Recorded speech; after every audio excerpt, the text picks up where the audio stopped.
Football is finally back. Representatives from both the NFL and Players Association came to Washington on Monday to bring the 132-day work stoppage to an end. Austin's own Brandon Eyrich waited outside the NFLPA to see one thing.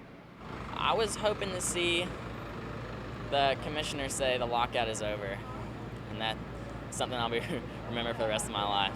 And after waiting for hours, Brandon finally got his wish.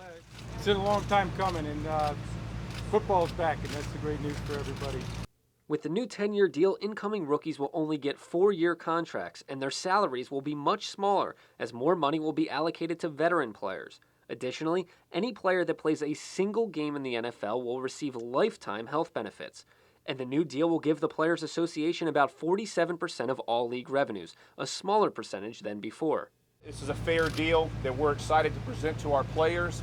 We're excited about the opportunity to get back on the field and doing, instead of being in these meeting rooms, being football meeting rooms, which I'm a big fan of. With the league back in business, we can expect a flurry of activity to take place over the next several days. Training camps around the league will begin almost immediately, with the Dallas Cowboys reporting tomorrow and the Houston Texans starting on Sunday, July 31st. Now that the NFL finally resolved its labor issues, New England Patriots owner Robert Kraft had a little advice for the parties involved in another monetary dispute.